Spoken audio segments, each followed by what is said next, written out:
Hello दोस्तों, नमस्कार। Stock market monitor इस चैनल में आपका बहुत बहुत स्वागत है। तो इस वीडियो में हम बात करने वाले हैं ओरिएंट ग्रीन पावर के बारे में। किसी भी शेयर में इन्वेस्ट करने से पहले हमें उस शेयर के बारे में पूरी डिटेल होनी चाहिए दोस्तों कि आखिर कंपनी का मेन बिजनेस क्या है। तो चलिए सबसे पहले देखते हैं कि कंपनी क्या करती है। तो जैसा आप देख सकते हो कि कंपनी के बिजनेस के बारे में बताने के लिए मैं अभी कंपनी की ऑफिशियल वेबसाइट पे आ चुका हूँ। अगर आप चाहो तो URL नोट करके खुद भी इसके बारे में देख सकते हो। तो चलिए देखते हैं कि कंपनी क्या करती है। तो जैसा आप देख रहे हो, कंपनी पावर जनरेशन सेक्टर से जुड़ी हुई है। अगर बात करें कि कंपनी 2017 में कंपनी का पोर्टफोलियो क्या था, तो वो है 425 मेगावाट।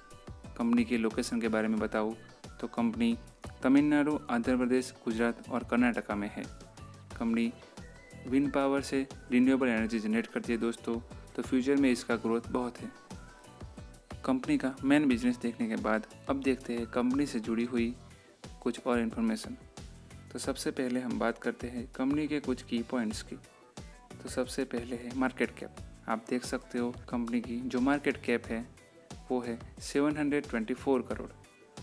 तो अगर बात करें इसी सेक्टर से जुड़ी हुई कंपनी के कॉम्पिटिटर्स की, तो उसके मुकाबले ये मार्केट कैप बहुत ही कम है, जो मैं आपको आगे बताऊंगा। कंपनी की करंट प्राइस है 9.65 रुपीज़। लेकिन सबसे ज़्यादा जो इम्पोर्टेंट बात है दोस्तों, जिसकी वजह से इस शेयर में लोगों का इंटरेस्ट बना रहा है, वो है कंपनी की 52 week low and 52 week high. अगर बात करें 52 वीक लो की, तो वो है 2.80 रुपीज़, जबकि 52 वीक हाई 29 रुपीज़ के आसपास है। यानी आपका पैसा 10 गुना हो गया। तो इसी एक रीज़न की वजह से लोग इसमें ज़्यादा इंटरेस्टेड हैं। अगर हम देखें कि कंपनी की जो बुक वैल्यू है वो है 6.52 रुपीज़। अगर हम कंपनी की फेस वैल्यू देखें तो वो है 10। तो फ्यूचर में आपको इस शेयर में स्प्लिट के चांसेस रहेंगे। तो जैसा पहले मैंने आपको बताया था दोस्तों कि कंपनी की मार्केट कैप बहुत ही कम है। तो चलिए अब देखते हैं कि इसी सेक्टर में और कौन सी कंपनियां हैं जो इस कंपनी से ज़्यादा मार्केट कैप रखती है। तो सबसे पहले हम देख रहे हैं कि अदानी ग्रीन, जो कि 3,28,000 करोड़ के आसपास, जबकि अदानी ट्रांसमिशन 3,22,000 करोड़ के आसपास। लेकिन अगर हम ओरिएंट ग्रीन पावर की बात करें दोस्तों, तो वो सबसे लास्ट में आती है, क्योंकि उसकी मार्केट कैप 724 करोड़ के आसपास है। तो कहीं ना कहीं इस शेयर में आपको रिस्क भी देखने को मिलेगा। अगर हम कंपनी के प्रॉफिट एंड लॉस स्टेटमेंट देखें दोस्तों, तो हमारे पास जो डेटा अवेलेबल है वो है मार्च 2012 से 2022 तक का। तो सबसे पहले देखेंगे कि कंपनी का सेल्स कैसा रहा। मार्च 2022 में 250 करोड़ के आसपास था दोस्तों, लेकिन 13-14 कंपनी के लिए बहुत ही अच्छा रहा, क्योंकि वहाँ पे उनका सेल्स बढ़कर 400 करोड़ के ऊपर निकल गया। लेकिन फिर से वही बात रिपीट हो रही है कि सेल्स कम होता गया और मार्च 2022 में ये 300 करोड़ के ऊपर है। लेकिन हमारे लिए सबसे जो इम्पोर्टेंट पॉइंट है दोस्तों, वो है उसका ऑपरेटिंग प्रॉफिट। तो आप देख सकते हो कि कंपनी ने अपना ऑपरेटिंग प्रॉफिट लगातार बढ़ाया था। मार्च 2012 में वो केवल 60 करोड़ के ऊपर था दोस्तों, लेकिन 13-14 में ये 180 करोड़ के ऊपर निकल गया। फिर ये लगातार बढ़ता गया और अभी तक अगर हम एवरेज निकाल के देखें तो वो 200 करोड़ के ऊपर रहा है। दूसरा जो पॉइंट है दोस्तों, वो देखते हैं कि कंपनी का नेट प्रॉफिट कैसा रहा। तो अगर हम 2012 से लेकर अभी तक की बात करें तो केवल 2 ही बार ऐसा है जब कंपनी का नेट प्रॉफिट आपको पॉजिटिव में दिखा है। एक है 2020 में जो कि 23 करोड़ था और 2022 में 35 करोड़। तो कंपनी नेट प्रॉफिट जनरेट करने में भी कहीं ना कहीं फेल हो रही है। तो ये पॉइंट भी आपको नोट करना चाहिए। अब बात करते हैं कंपनी की सबसे इम्पोर्टेंट पॉइंट, जो कि होती है बैलेंस शीट। तो चलिए बैलेंस शीट देखने के लिए मैं आपको अभी मनी कंट्रोल की साइट पे लेके आया हूँ। तो अगर हम बैलेंस शीट देखें दोस्तों, तो हमारे पास 2018 से 2022 तक का डेटा अवेलेबल है। ये सारी अमाउंट आपको करोड़ में देखने को मिलेगी। हम इसमें कुछ ही पॉइंट्स देखेंगे, जैसे कि कंपनी के रिजर्व्स।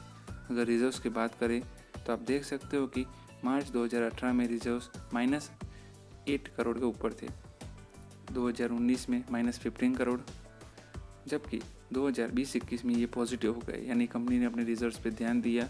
2020 में ये 13 करोड़ के ऊपर था, जबकि वापस 2021 में कम हो गया और केवल 5 करोड़ के ऊपर बचा।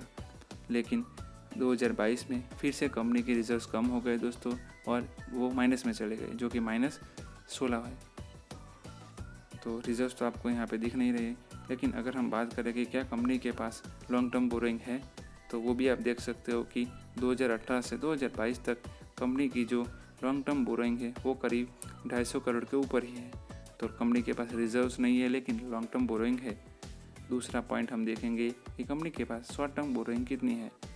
तो कंपनी के पास 2018-19 में शॉर्ट टर्म बोरोइंग कुछ नहीं थी दोस्तों, लेकिन अभी 2022 की बात करें तो वो है 5.5 करोड़ के आसपास। तो बैलेंस शीट देख के तो इतना ही कह सकते हैं कि कंपनी की बैलेंस शीट इतनी स्ट्रांग नहीं है। चलिए अब देख लेते हैं कि कंपनी की शेयर होल्डिंग पैटर्न कैसी है। हमारे पास सितंबर 2019 से जून 2022 तक का डेटा अवेलेबल है। सबसे पहले देखते हैं प्रमोटर की होल्डिंग। तो प्रमोटर ने अपनी होल्डिंग पहले तो लगातार कांस्टेंट रखी दोस्तों, लेकिन मार्च 2022 में उन्होंने बहुत ज़्यादा होल्डिंग कम की। दिसंबर 2021 में 48% से ज़्यादा थी, जबकि मार्च 2022 में उन्होंने 34% के आसपास रखी है, यानी करीब 14% के आसपास होल्डिंग कम की है। तो ये एक अच्छा साइन तो नहीं कह सकते। अगर बात करें फॉरेन इन्वेस्टरों की, तो सितंबर 2019 में वो थी 2.05%, जबकि सितंबर 2021 और दिसंबर 2021 में तो ये 0 हो गई थी। पिछले 2 क्वार्टर में फॉरेन इन्वेस्टरों ने अपनी होल्डिंग थोड़ी बढ़ाई है, और अगर जून 2022 की बात करें तो वो 1% से ज़्यादा है। दूसरी ओर DIS भी अपनी होल्डिंग लगातार कम कर रहे हैं दोस्तों। सितंबर 2019 में करीब 7% के आसपास थी, जबकि अभी की बात करें यानी जून 2022 की, तो वो केवल 4% के ऊपर बची है। दूसरी ओर पब्लिक अपनी होल्डिंग लगातार बढ़ा रहे हैं। अगर बात करें सितंबर 2019 की, तो वो 42% के आसपास थी दोस्तों, जबकि जून 2022 में ये होल्डिंग 60% के ऊपर चली गई है। तो मैंने आपको जो भी इन्फॉर्मेशन बताई दोस्तों, आशा करता हूँ वो सारी जानकारी आपको समझ आई होगी और पसंद आई होगी। अगर आपको वीडियो पसंद आया तो प्लीज़ वीडियो को लाइक कीजिए, दोस्तों के साथ शेयर कीजिए और चैनल को सब्सक्राइब करें, ताकि शेयर से जुड़े ऐसे ही रिव्यू आपको मिलते रहे। इस वीडियो में बस इतना ही। तो चलिए मिलते हैं आने वाले वीडियोज़ में, तब तक के लिए बाय बाय, जय हिंद।